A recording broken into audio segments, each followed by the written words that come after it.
Conforme fosse passando o tribunal de pudesse ler, mas como não há processo, não haverá entrega, né? Também não haverá testemunha, nem leitura de peças.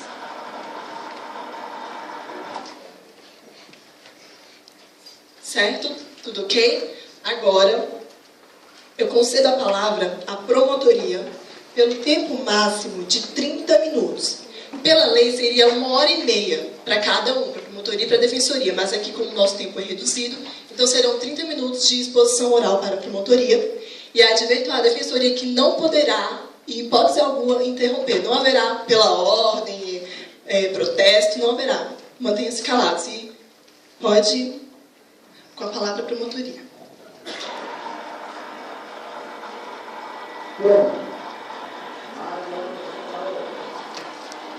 Primeiramente, eu queria dizer bom dia aos jurados, aos colegas promotores, defensores e aos assistentes e meritíssima juíza. Queria falar aos senhores, queremos, como já dito, abordar o tema sobre o aborto de anencéfalos, esclarecer que nós da promotoria não somos a favores, pelo pressuposto de defendermos a lei e achar que deve continuar negado. Sabe-se que o direito à vida, ele vem antes de qualquer outro direito fundamental que possa ter um ser vivo. E, além do direito à vida, tem a dignidade da pessoa humana. Pelo fato do feto ele não ser uma pessoa humana, ele não pode ter a dignidade da pessoa por inteiro. Então, ele tem uma dignidade relativa e certos conceitos de bens jurídicos que pode ser designado a ele. Bom, a nossa Constituição, ela rege no artigo 1º, inciso 3º, a dignidade da pessoa humana como um dos princípios fundamentais da nossa nação. Mas antes de tudo, é preciso a gente saber o que vem a ser a própria dignidade da pessoa humana. Segundo o professor Alexandre Moraes, professor de Direito Constitucional, ele diz o seguinte: ao Estado cabe o dever de garantir a justiça e os direitos de liberdade individual. A dignidade da pessoa humana atribui a unidade aos direitos e garantias fundamentais inerentes às personalidades humanas, afastando a ideia de predomínio das concepções transpessoalistas de Estado e nação em função da liberdade individual. A dignidade é o valor espiritual e moral interseco da pessoa, trazendo consigo a pretensão ao respeito aos demais, edificando o mínimo invulnerável que todo o estatuto jurídico deve assegurar, de modo que, excepcionalmente, possam ser feitas limitações aos exercícios fundamentais, todavia, sem menosprezar o merecimento das pessoas enquanto seres humanos. Então, senhores jurados, a gente tem que ver, antes de tudo, que o feto ele é um ser com potencialidade de se tornar humano. Independente de qualquer hipótese, não podemos colocar à frente dele outro ser e menosprezar essa tal potencialidade. Como diz o caput da nossa Constituição, o artigo 5º, ele diz que todos são iguais perante a lei, sem distinção de natureza, garantindo-se aos brasileiros e aos estrangeiros residentes no país a inviolabilidade do direito à vida, a liberdade, a igualdade, a segurança e a propriedade. O que vem a ser a vida? A vida vem do latim vita, definido pelo dicionário OAS da língua portuguesa, entre outras acepções, é o período de um ser vivo correspondido entre o nascimento e a morte. Como a nossa Constituição, no artigo 12, ela fala sobre quem são os verdadeiros brasileiros, quem pode ser naturalizado e tal, não, todos são vidas, e não pode ser excluído nenhum estrangeiro, quanto nacional, ao próprio direito à vida. Nesse sentido, Pontes de Miranda asserva que o direito à vida é inato a quem nasce e tem direito a ela. O direito à vida, pois já que inerente à pessoa humana, ele surge com a 8ª semana de gestação e finda com a morte. Tratando-se de dado ôntico, de direito baseado na realidade. Antes surge a vida da pessoa humana, depois o seu direito. Logo, como o feto, a partir da 8ª semana de gestação, ele já é considerado vida, ele já tem um direito cujo qual é inerente a ele e a sua própria dignidade relativa.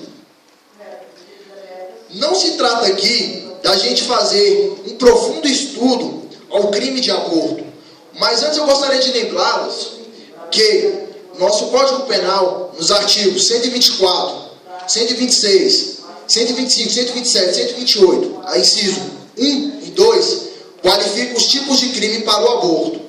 Sendo no 124, parte 1 e 2, o aborto com o consentimento da gestante ou o autoaborto. No artigo 125, o aborto provocado por terceiros, com consentimento ou consensual da gestante. No artigo 127, o aborto qualificado, que é tipificando os dois artigos anteriores. E o artigo 128, inciso 1, o aborto terapêutico, e inciso 2, o aborto sentimental, sendo legais perante a lei. Acerca disso, existe grande controvérsia jurídica. Irei apresentar a vocês duas teses, de Damásio de Jesus e de Mirabete. Damásio de Jesus acredita que a objetividade jurídica do aborto é a vida da pessoa humana, e o sujeito passivo é o feto. Entretanto, salienta o autor que no caso do aborto provocado sem consentimento da gestante, haveria dupla personalidade jurídica, dois sujeitos passivos. Já Mirabete, ela acredita que o Estado é o sujeito passivo ao acontecer o aborto. A promotoria acredita nas duas hipóteses, sendo que o feto seria o primeiro sujeito passivo a sofrer o crime de aborto, o Estado seria o segundo, pelo pressuposto que o Estado ele tem interesse no feto, na vida do feto, não no feto em si. Ou seja, a partir do momento que há o aborto, o Estado passa a ser prejudicado no desenvolvimento social da nação. Bom, para os que entendem que a objetividade jurídica do aborto é a vida, ambos os casos de aborto legal são inconstitucionais. Primeiro, o sentimental, que põe a vida da mãe à frente da do feto, onde todos são iguais perante a lei sem distinção, e o aborto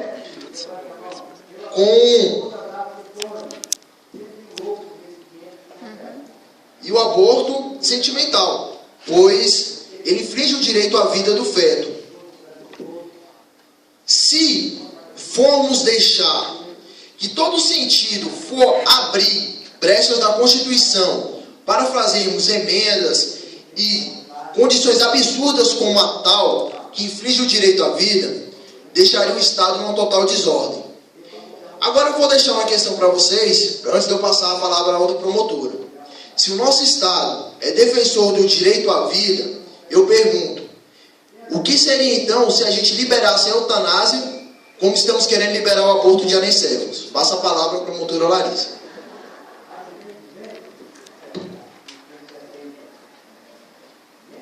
Bom dia, senhores. Ao discutirmos sobre a arguição de preceito fundamental, a DPF 54, nós entramos em uma interessante contradição. Não é justo que, em pleno século XXI, as mulheres ainda devam se submeter às leis que as impedem de decidir sobre o seu próprio corpo. Por outro lado, temos os pequenos seres humanos que estão sendo gerados desde a fecundação. Quem poderá decidir por sua vida e por seu corpo? Ou essas mulheres têm mais direito do que esses pequenos seres humanos? Se queremos um Estado democrático e regido pelos princípios da razão, esses pequenos seres humanos também devem ter o direito de escolher se querem viver ou morrer. Mas como são incapazes, cabe à sociedade decidir por eles. Porém, o que notamos é uma relativização do respeito pelo ser humano até sua morte natural. Se o ser vivo é gerado de um ser vivo humano, não lhe é devido igual respeito ao que se deve à pessoa humana? O artigo 5º da Constituição Brasileira é bem claro, quando fala que todos são iguais perante a lei, sem distinção de natureza, garantindo-se aos brasileiros e aos estrangeiros residentes no país a inviolabilidade do direito à vida. Não é justo, então, que no século XXI esse direito seja questionado pelas autoridades. Se a lei é bem clara e pode ser interpretada de acordo com a Constituição, não há necessidade de considerá-la nula. Até o presente momento, os parlamentares, legítimos representantes da soberania popular, houveram por bem manter intacta a lei penal no tocante ao aborto. Em particular, quanto às duas únicas hipóteses nas quais se admite a interferência externa no curso regular da gestação, sem que a mãe ou um terceiro sejam apenados. As leis são frutos de valores éticos de uma sociedade em determinado tempo. No jargão, pode-se dizer que não há sociedade sem lei e nem lei sem sociedade. O nosso ordenamento jurídico é dever ser fruto da vontade do povo, da maioria de seus representados. Se os brasileiros, então, em sua maioria religiosa, são contra o aborto, é importante manter intacta essa lei, pois é a vontade do povo e é simplesmente a vontade popular que prevalece na construção do nosso ordenamento jurídico. De acordo com as regras constitucionais brasileiras, o nosso poder legislativo ocupa-se em criar as leis, enquanto o poder judiciário tem a função de julgar o cumprimento destas. Portanto, se os nossos senadores e deputados federais foram eleitos para representar e defender em função do anelo da vontade de seus eleitores, nada mais legítimo que eles legislem e defendam seus representados. Não foi ao Poder Judiciário que a Constituição conferiu a função de criar o direito positivo, mas sim de reger e ordenar as relações sociais. No entanto, só conhecemos a opinião daqueles que detêm o poder de comunicação, mas não sabemos se, de fato, a maioria das pessoas concordaria com o aborto de ancestrais. A verdade é que os juízos morais não dependem da opinião da maioria, mas da adequação da verdade às coisas. Não se pode esquecer que se trata de vidas humanas e que devem ser respeitadas sempre. Trata-se de vidas frágeis, doentes e indefesas, e de uma sociedade culturalmente evoluída e responsável. Espera-se que respeite a vida e a dignidade dos mais fracos, os ampare e os proteja. Se a sociedade dos adultos, dos fortes e sadios, dos que têm a ciência, a técnica e o dinheiro ao seu dispor não fazem isso, corremos o risco de voltar à lei da selva, onde os mais fortes se prevalecem dos mais fracos e indefesos. Seria uma negação de toda a civilização e da cultura. Quando se diz, então, que um país é laico, não significa que o povo não tenha princípios e valores. Laico aqui é mais no sentido de que a nação não discrimine nem privilegie uma religião em detrimento de outras. Esperamos, então, que se tenha o mínimo de respeito. Devemos ser a favor da vida e da dignidade do ser humano, não importando o estágio de seu desenvolvimento ou condição na qual ele se encontra. Vou passar a palavra agora para a promotora Adriana.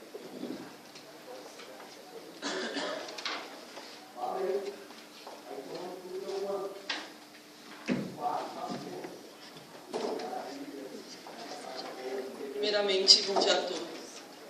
Eu vou fazer uma comparação do aborto de ancestrais em relação à eutanásia. A eutanásia é o quê? Agilizar a morte de um paciente no estado terminal, incurável, ou no estado de pacientes que se encontram em estado vegetativos. No Brasil é considerado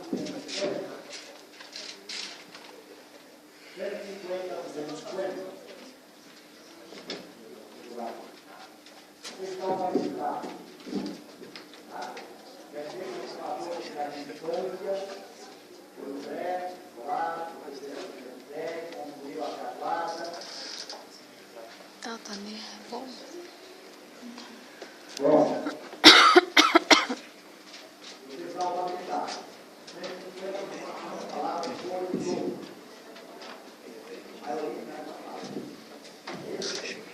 Bom dia a todos.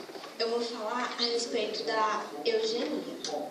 Com a descriminalizando o aborto de bebês anicéfalos, poderia abrir outros precedentes para outros tipos de aborto, com anomalias fetais ou genéticas. Isso poderia levar ao critério de eugenia. Um dos objetivos fundamentais do Brasil está presente na Constituição, no artigo 3º, inciso 4º, que visa promover o bem de todos, sem preconceitos de origem, raça, sexo, cor, idade e quaisquer outras formas de discriminação.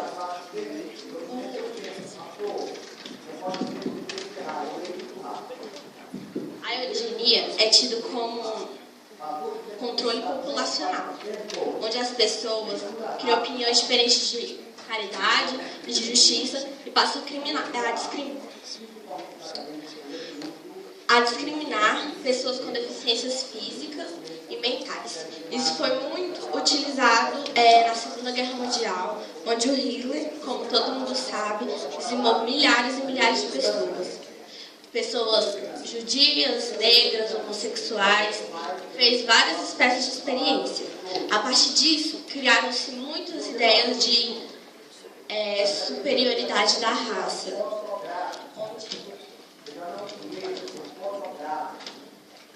Começaram a fazer esterilizações e as pessoas precisavam até de autorização da justiça para poder ter filhos e fazer os exames.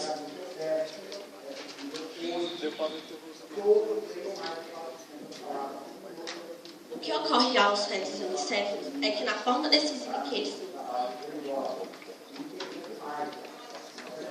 as pessoas o definem como um ser sem vida, em que o aborto teria de ser legalizado também pelo fato de que causaria danos psicológicos à mãe, ainda mais se o feto conseguisse sobreviver por um breve tempo. Ainda na definição de algumas pessoas, o feto anicéfalo poderia ser isentado da proteção da justiça e, ao praticar tal aborto, tornaria livre de sanção. Assim sendo, um feto anicéfalo, mesmo que possua um tempo curto de vida, dentro ou fora da barriga da mãe, mesmo que seja considerado um ser desprovido de vida, deve ser protegido pela justiça, pois não deixa de ser humano. O aborto é sim uma forma de eliminar um deficiente, que não deveria ser considerado como um ato legal, pois além de ser homicídio, é uma forma de discriminação, mas está prevista em lei a sanção.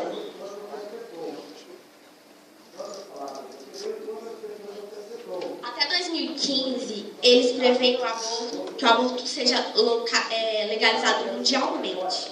Se o aborto de fetos anicéfalos...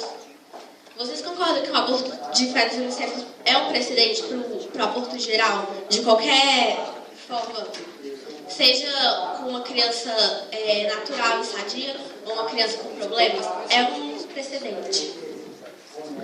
Eu vou passar a palavra para a próxima pergunta.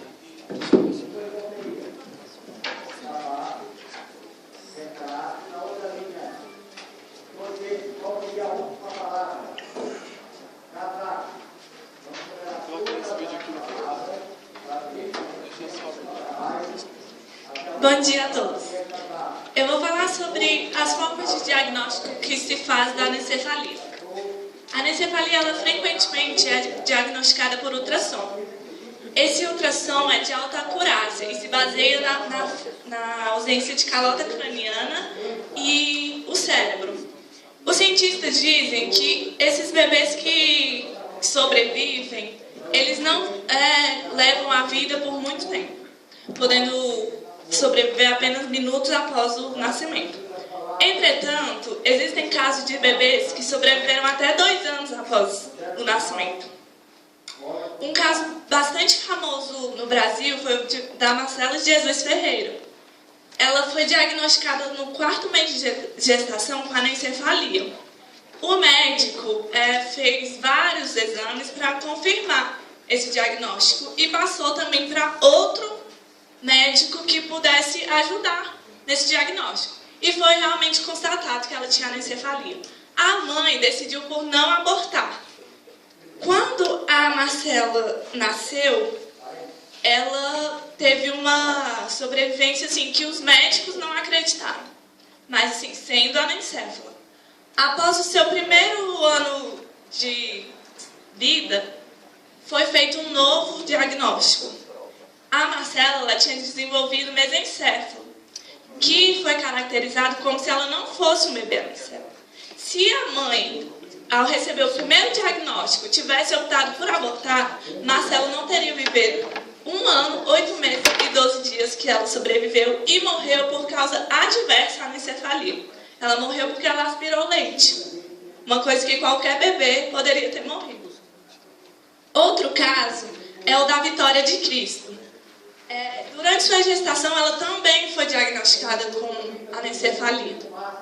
E a mãe, os médicos falaram para a mãe que ela era incompatível com a vida extrauterina, que ela não ia conseguir sobreviver e que ela teria que antecipar o parto. A mãe decidiu por não abortar.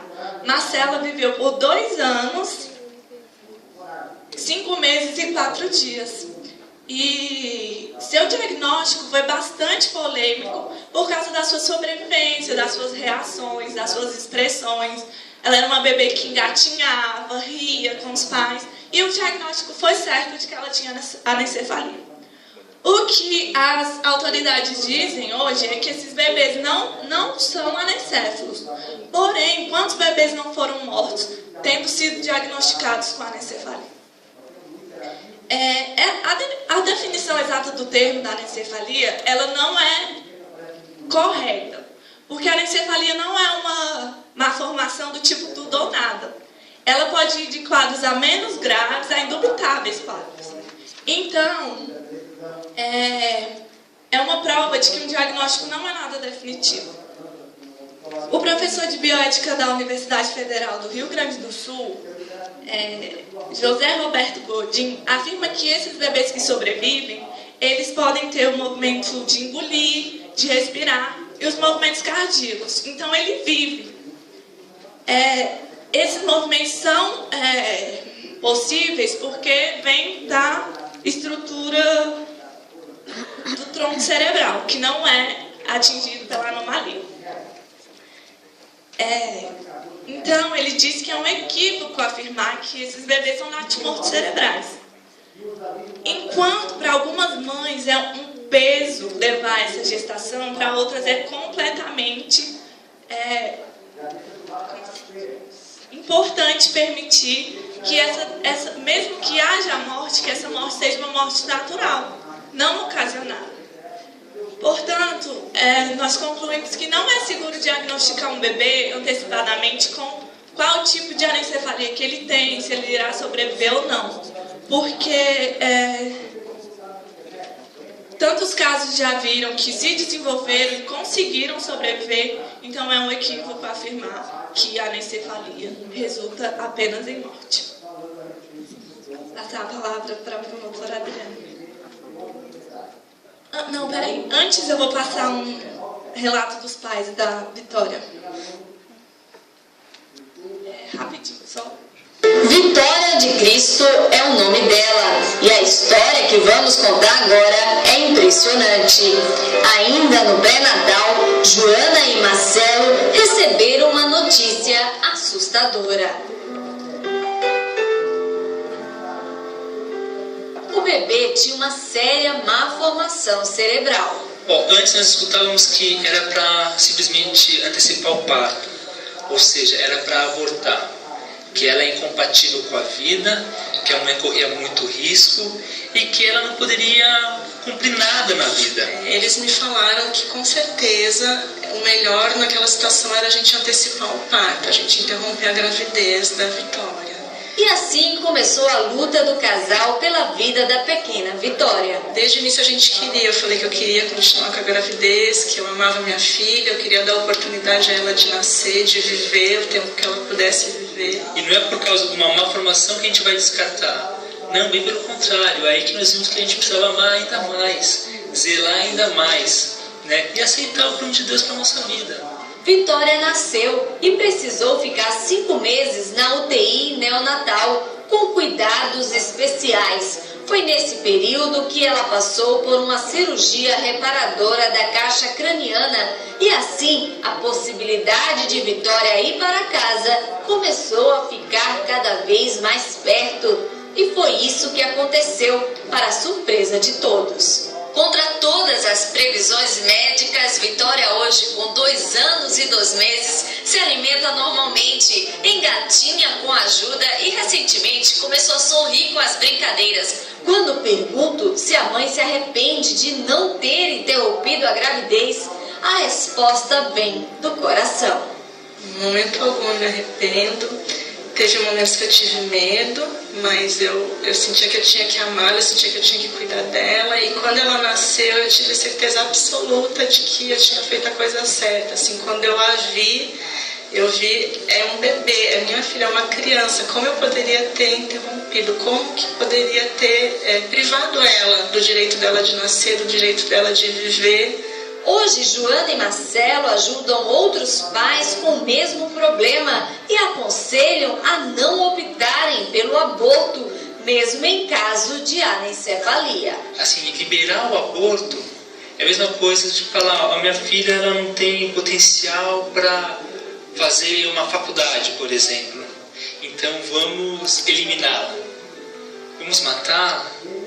Será que alguém teria a capacidade de olhar para ela e falar, olha, ela tem uma malformação, ela nasceu sem calota craniana, ela é anencéfala. Vamos matar essa doçura? Vamos matar essa menina tão amável? Eu acredito que o pior do ser humano, o ser humano mais frio possível, não conseguiria tomar essa decisão, né, de matar uma menina tão inocente, tão linda e tão cheia de vida. Entendo que muitas crianças não vivem tantos dias, mas têm o mesmo direito que a Vitória, né, o direito de viver.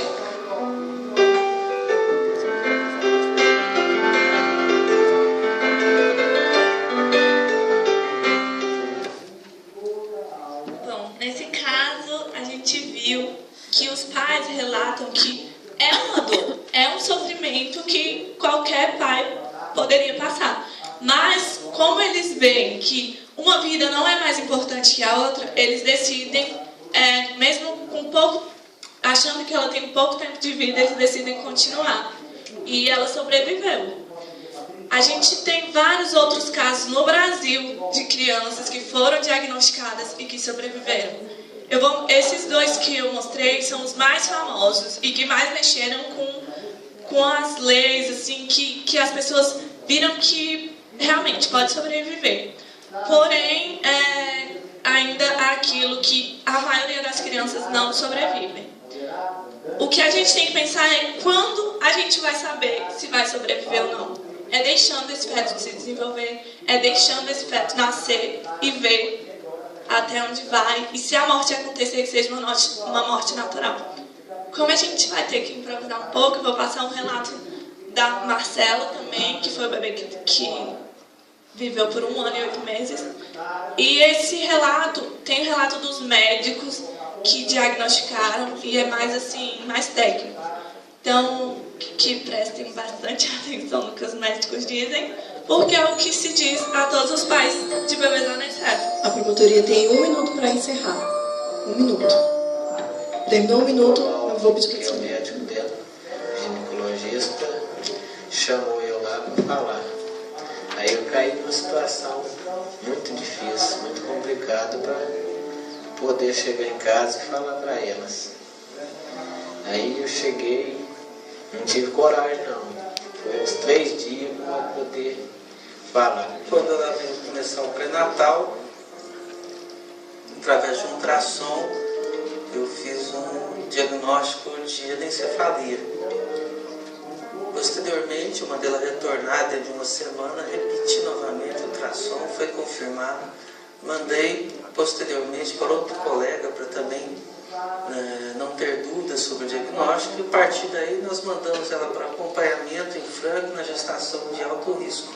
A Marcela tem toda essa parte aqui formada, então o tubo neural dela, que é o início do sistema nervoso central, se formou até chegar nessa parte. Daqui para cima ele já não se formou mais. Então essa parte aqui do encéfalo junto com o cerebelo, a Marcela não tem. Isso aqui é uma vista parcial da coluna, que ela tem perfeita. E aqui é um corte do sistema nervoso central de lado, né? E você vê toda essa estrutura de córtex cerebral que a Marcela não tem junto com o tronco cerebral. Isso é o que a Marcela tem, né? Ela é considerada um caso clássico de anencefalia, visto que ela não possui nada do córtex cerebral. A encefalia não é uma patologia rara, é uma patologia comum. Em cada 1000 gestantes, uma pode ser portadora dessa patologia. O que nos chama atenção, no caso da Marcela, é a sobrevida dela. Teve gente que falava, é melhor às vezes tirar, porque já que não vai sobreviver, então o sofrimento vai ser maior. Porque aí vai esperar mais 5 meses para frente, para poder nascer, depois vai nascer, vai morrer em 2 dias, 1 dia ou 1 minuto, então o sofrimento vai ser maior. E ela grita comigo, quando ela não se sente bem de um jeito, que eu coloco ela mexe bastante, ela grita, ela reclama. Eu converso com ela, ela escuta. É coisa que os médicos não explicam. Alguns movimentos, e a maioria são reflexos, né? Ela não tem a capacidade de coordenação de movimentos. Mas sempre a gente percebeu no dia a dia, e quem cuidou dela, principalmente a mãe que fica no dia a dia, que a Marcela respondia a estímulos coordenados também. Uma das coisas que mais me chamava a atenção é o fato dela assustar com o barulho de telefone, ela reconheceu o som da mãe.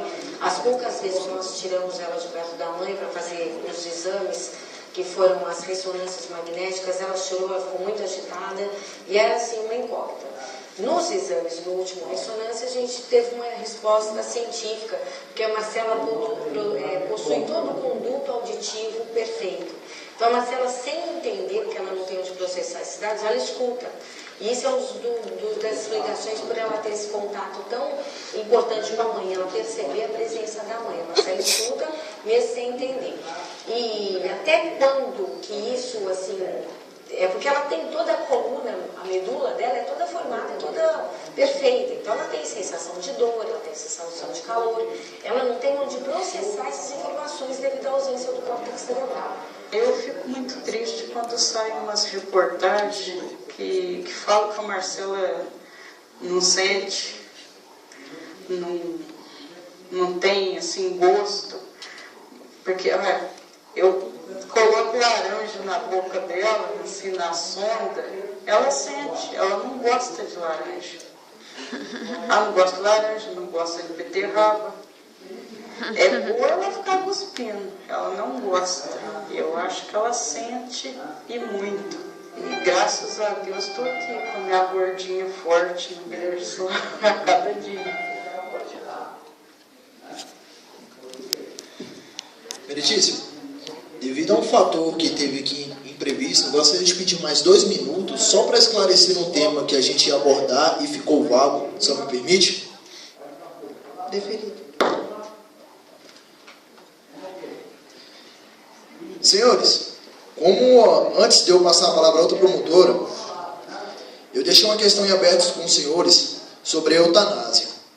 Voltando ao direito à vida, o Pacto Internacional dos Direitos Civis e Políticos, organizado pelas Nações Unidas, é a parte 3ª, artigo 6º, diz que o direito à vida é inerente à pessoa humana.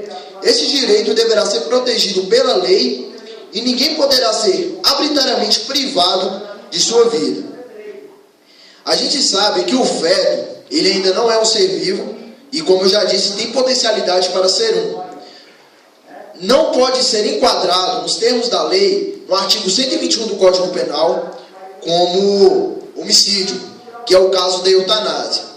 Mas vejamos, a questão em aberto que eu deixei para os senhores: se a gente abrir mão de nossa Constituição para liberarmos o aborto de anencéfalos, que é uma vida, que é um ser que pode vir e trazer felicidade para os seus pais e alguém está ao seu redor, mesmo com tamanhas dificuldades, os senhores acham que, liberando assim, não estaríamos liberando as portas para o nosso Estado liberar a eutanásia e matar quem pode estar em estado vegetativo e não merece morrer e desrespeitando o direito à vida? Como ressalta Lewandowski, o ministro do Supremo Tribunal Federal, ele diz que a mãe não pode usufruir do direito de tirá-lo. A anencefalia pode ser uma má formação, não significa que o veto, por portar dela, possa ser retirado dele o direito à vida. Então eu peço aos senhores que analisem com calma e entendam que não é por dele ter uma má formação que ele não merece o direito de viver. Obrigada. Agora nós teremos um intervalo de impreteríveis 10 minutos. Ou seja, são 9h21, 9h31, todos deverão estar de volta ao auditório. Os jurados permanecem aqui. Se vocês quiserem água, peçam a nós e a gente traz até vocês. 10 minutos de intervalo, pessoal.